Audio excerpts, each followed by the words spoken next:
Telling Your Entrepreneurial Story and Pitching an Idea, Chapter 7 of Entrepreneurship. It's kind of funny. When you're building a business plan, it feels like it's so multifaceted, so just incredibly overwhelming, all these pieces you have to put together. Number one, that's why we're doing it in pieces in this class. Number two, in the end, you're going to have this incredible document that can be long in length. Hopefully it's kind of to the point, but it can be kind of a stretched out document. It can definitely be a lot of work. But at the end of the day, you need to tell a story. You need to tell a story about your product or service, the problem that exists, and how your product and service provides a solution that the market not only wants, but what they need. And sometimes you have to take the long way around. So when you're building your business plan, be thinking about your story. How are you going to pitch it? How could you, in an elevator, with 90 seconds, sell your product or service to a key investor that can make all your dreams come true? That's what this chapter is about. It's about telling the story, pitching an idea. When I worked in business before returning to academia, it wasn't always the problem that I thought initially that needed to be solved. A lot of the times it was a separate problem related to what I thought the original problem was. When I worked in home health and hospice, the problem I always initially thought was, okay, we have people who have severe medical needs. How do we get them from the hospital to the home? And I thought if I was the best at doing that I would get all the business. And you know what? To a certain extent, you can be. But when I started to realize that was the intent of the service I was offering. It wasn't really the objective. The objective to dominate that market was to find the key decision makers, which weren't even the patient, weren't even the patient's loved ones. It was the nurse case manager in the hospital. And that person's, he or she, their problem wasn't getting this person home. They certainly cared deeply about getting this person home with the proper care. And if I was incompetent, they wouldn't trust me to do it. But at the end of the day, 4:30, 4:45, 5 o'clock rolls around, that nurse case manager just wanted to go home. So the problem I was solving was allowing the nurse case manager to be able to go to their son's t-ball game by providing some outstanding care for home health and end of life in the healthcare sector. So sometimes the problem you think you're solving, whether you're making beauty supplies for an overlooked market segment, whether you're detailing cars, opening a gym, opening a restaurant, making a food truck, yeah, you might say, okay, I've got a food truck. I'm solving the problem of people having hunger. But really, you might be solving the problem of people having hunger and a lack of convenience. You can go to them. So keep that in mind when you're telling an entrepreneurial story and you're pitching your idea. The genius isn't always the product. The genius can be how the person behind the product pitches the idea. So let's get started. Ultimately, I don't think this is a terribly long chapter, but it is an important chapter. Keep in mind, I have coupled this reading with a video from the television show Shark Tank. And I picked some videos that were particularly poignant when telling the story. And guess what? Because those storytellers could tell their problem solution narrative, because they could relay their vision, their mission, and their goals, they were able to strike a deal with the investors in the room. Last week, we did a business description. Before that, we did a business idea. Then we did a business description, which is a little more involved and a little more in depth. And I challenged several of you in the feedback to advance your mission statements. And a lot of people said, hey, I'm here to provide donuts, or I'm here to provide this, or I'm here to provide that. No, that's great. That is your business description, but that's not your mission. Your mission statement is all about how you want to provide that good or service. How you want your employees eventually going to grow and get big and be highly successful. What vision do you want your employees to have? What mission statement do you want them to look at, read, and suddenly have it dawn on them, okay, I'm supposed to treat my clients like this. I'm supposed to treat my customers like this. I'm supposed to treat my students like this. That is a mission statement. And then clarify your goals. What do you ultimately want to do? And it's okay for a goal to be, I want to grow this business to a certain point, then I can be a multimillionaire when I sell it off. That's okay. Embrace that. In fact, you might be a serial entrepreneur where you try to do that 10 times over. Okay? Thinking isn't enough. How do you want them to do it? The problem-solution narrative. You have to be specific about the problem. Who are the decision makers? How are they going to see your good or service? You hopefully innovative, unique, insightful. Okay? Read about these stories here. Gain some entrepreneurial perspective, if you will. If you have not come up with a vision statement, and overwhelmingly most of you have not, here is what I'm looking for. Ideation. A process of opening up your mind and stating which direction you want your business to take when it's dealing with a problem and offering a solution. One great way to do this is called benchmarking. Notice I didn't say copying and pasting. Benchmarking is when you look at other organizations and their vision statements, their mission statements, and you compare and contrast the two different types of statements and then develop your own. Again, no copying and pasting. So Amazon's vision statement, look at Amazon, one of the country's or one of the world's biggest businesses, most successful businesses. It started out as an online bookstore, by the way. To textbooks, ironically, to be Earth's most customer-centric company, where customers find and discover anything they might want to buy online. That is Amazon's vision, and doggone it, when I go to Amazon's site, I feel like it's pretty customer-centric.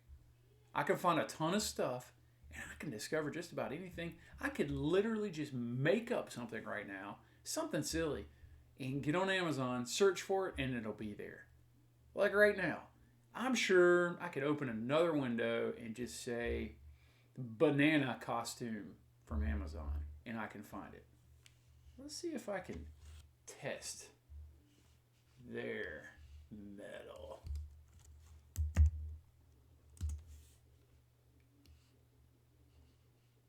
What'd I say? Banana costume. Halloween.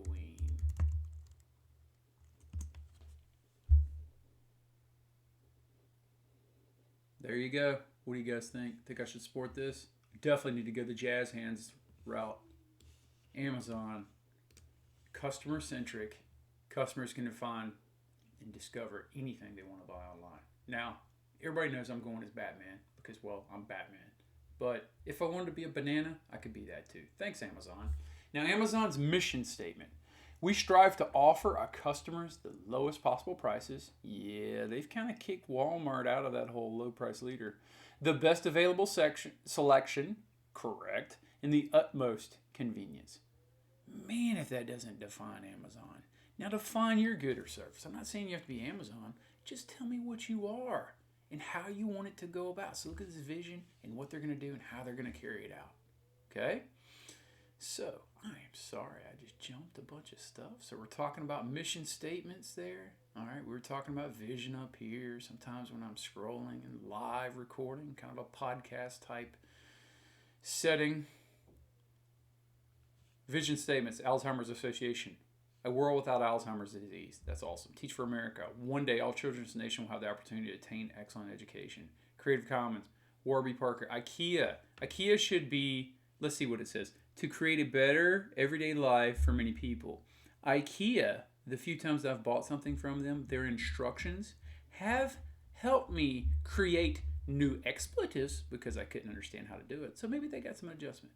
Tell you what, do this comparison. Look at the mission and value statements, or the vision statements, between Arby's, we have the meats, right? That's their motto, by the way, and Chick-fil-A. If I told you Arby's or Chick-fil-A, 9 out of 10, if not 10 out of 10, would pick Chick-fil-A. not Arby's.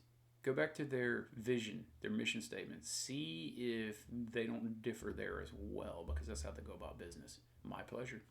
Value proposition explains what it is exactly the organization or firm does that people will pay for. Why are they going to buy from you? All right, it's very central point to the pitch. So, back to my home health and hospice days. When I was selling our service, I didn't sell that our service was just superior. And to be quite honest, there were probably a dozen or more firms in the market that could do the exact same thing we could do at that time. What I sold is that you, as the nurse case manager, can go home on time every time. I don't know if it's ballet, t-ball, or just going home and having a martini. Okay? I'm the guy to call if you want that done. That was my value proposition, and it worked every time. Why are you the guy or gal that I need to call? Okay? Coca-Cola, again, take a look at a lot of companies and their roadmaps, their vision statements. Okay? Coca-Cola had to do some reworks. Mission statement, we've talked a little bit about that. Who are we? Who are you? What do we make or do? What do you do or make? And why do we exist as an enterprise? Do you just want to be another car detailing service? Or do you just want to be another makeup line? Or just another manufacturer of jeans? Or just another whatever? Just another gym? We have so many great ideas in this class. What do you want to be? Define it. How do you separate yourself from the pack? What is your vision? How things are going to be carried out? What is your value proposition? What are your goals? Now, specifically, when we're talking about goals, I want to be smart. Everybody's like, yeah, duh. No, I mean literally smart. It's an acronym. Specific, measurable, achievable, relevant, and timely. So what's an example of SMART goals? There's actually some really good examples or some definitions here, but then there's some examples if you keep rolling down here. But let's just look at this graphic. In this course, what is your goal? I think most of you, at least at the start of the semester, was, hey, I'd like to get an A in this class. That's a pretty specific goal. You need to have an 89.5 in my class to round on up to a 90, so you need to have at least a 90 overall to get an A in this class. That's pretty specific. That is measurable. You can break down by assignments. Each week there's an assignment due on Wednesday, by the way. And we have discussions early on. We have quizzes every week to keep you honest in this reading. That's measurable. It's also achievable, especially if you break things down in smaller pieces. It's relevant. Hopefully it's relevant to you, because otherwise, why did you take this class? And it's timely because, hey, here we are in week 8 of a 16-week semester, halfway there, baby. Midterm grades coming soon, huh? Create SMART goals for yourself to help you realize your vision. It also very much helps you organize your vision. So goals need steps, and steps need actions. Okay? So I'll let you read about that. If you're skipping the reading, you're really losing some stuff in here. Sharing your entrepreneurial story. So telling your story. Okay? It doesn't, they kind of give the fairy tale format here. That doesn't necessarily have to be, once upon a time this happened. But if you're able to work out your entrepreneurial story, and as the reading recommends, write that joker down. What is my quick way of saying this? This corporate narrative is not a fairy tale, but it relays how a successful company grew from something small, perhaps starting in a garage in California, hello Apple and Microsoft, into a powerful firm or corporation serving millions. That is a narrative that you can tell. Anheuser-Busch with those horses and stuff. Advantages and disadvantages of using stories. I really lean towards the advantages. Everybody likes a good story. I love going to a restaurant and they have like a little story on the menu. I always read those. I'm a sucker for that. It plays well on social media. Okay, it plays well in advertising. It's always good. Developing your pitches for various audiences in your goals. So, who are you talking with, and what is this for? So, let's do a summary of some pitch scenarios. Friends and family. That's a lot of the people you'll get an opportunity to talk to.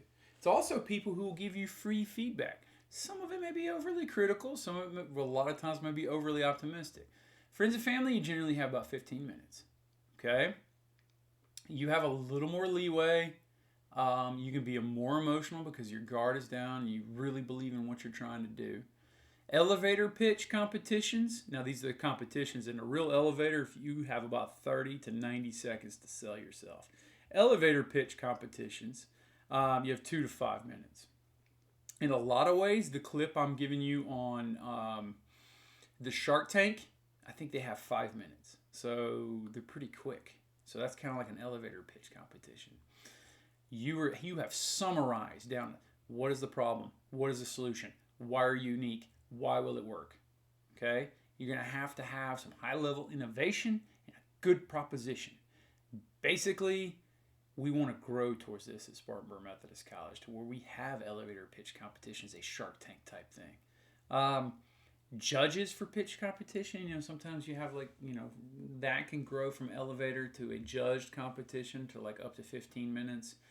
These are actually pretty common. In the real world, I've been to pitches in downtown Spartanburg, Charlotte, New York City. I've seen these pitches. They're actually really good and pretty polished, but sometimes they're cringeworthy moments where somebody shows up not prepared. A little scary.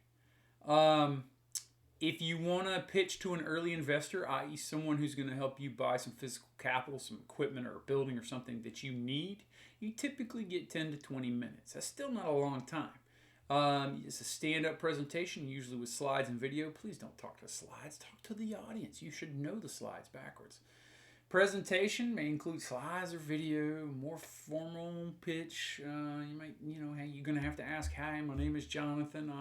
I'm looking to pitch my new home health business, and I need a $150,000 investment for a 10% stake in my company, so on and so forth. This is very common with angel investors, and you wouldn't believe there's more out there than you would believe. Pitching to your own employees, you need 10, 20 minutes, same kind of stand-up presentation. Basically, you're trying to get buy-in from them. Sometimes you can get them to buy your own stock, that type of thing. Trade groups and associations, a lot of conferences, presentations, that type of thing. Grant-making agencies, very similar to when we're looking at early investors as well. Pitch audience matters. Your ask is what you're looking for. I've been on these pitches, and people give these incredible, detailed explanations of their business, and then they never ask for anything. They're just hoping someone says, oh, here's $1 million. Well, do you need $10,000? Do you need $100,000? Do you need $300,000? Do you need $3 million? Whatever it is, ask for it. You are going to ask 99 times and be told no. You only need the one, baby. 1% success leads to 1% success, if you know what I mean, on the other end. Okay?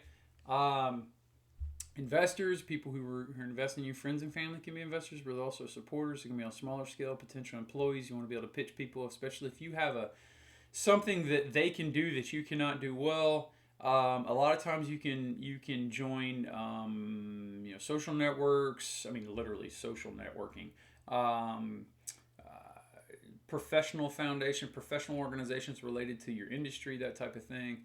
You have to pitch in there for some legitimacy. What are your goals of the pitch? You need to write those down. What are your key elements of the pitch?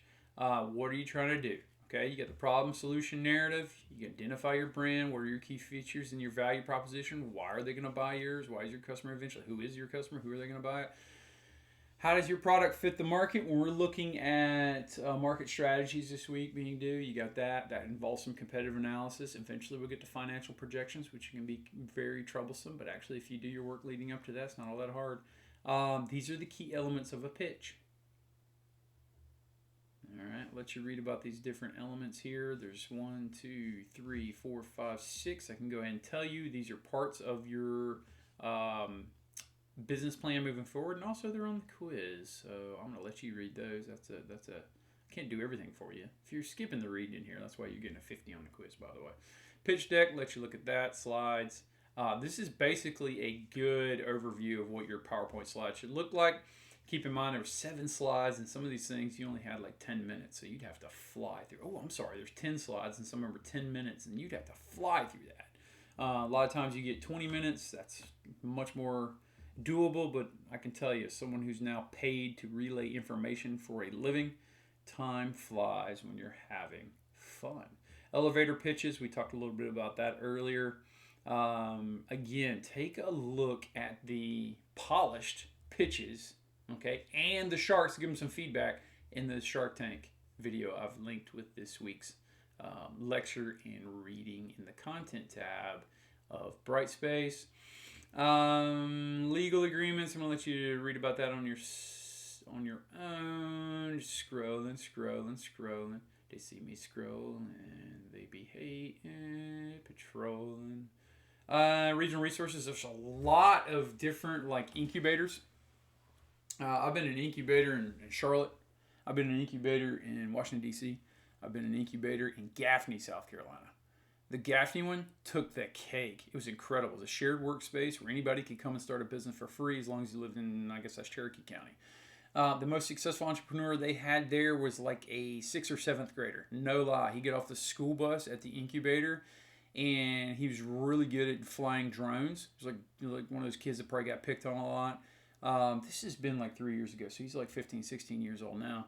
And he had started doing drones for like a friend at a wedding, and he got paid for it. He's like, this will work. So he started doing weddings. Well, guess what? Real estate agent reached out to him and said, could you fly over all my properties and give me like an above ground, like look at the home, like take off in the backyard and get these cool angles? And stuff makes a difference when you're selling houses.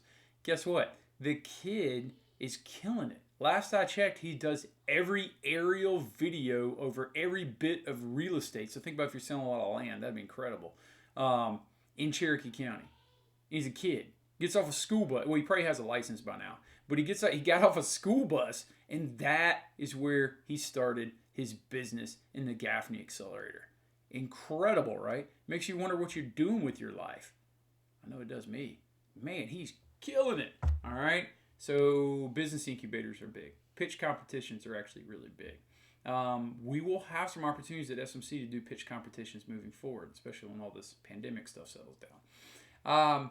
Contests, just read. Competitions, just read. Although sometimes competitions, people get hung up on winning and they never actually launch a business. I'm here to tell you, the prizes you'll get here are dwarfed if you actually launch your business. Just saying, both financially and emotionally. Just rolling. We got to be getting towards the end. Yep, there's key terms. There we are. That is me walking you through your reading, not on a comprehensive basis. I didn't cover everything. There's definitely stuff like those elements, those 6 elements. You definitely need to go back and read that. But I hope you've enjoyed this lecture, walking through the reading with me and a little bit of narrative. I think at the beginning, you're like, man, Kiesler's really telling the story. Well, that's funny because this whole chapter is all about telling your story and making your pitch count. All right? So if you haven't worked out your vision, you haven't worked out your mission statement, you don't know your story. You're just making things up as you go. Let's nail that down this week. Thank you.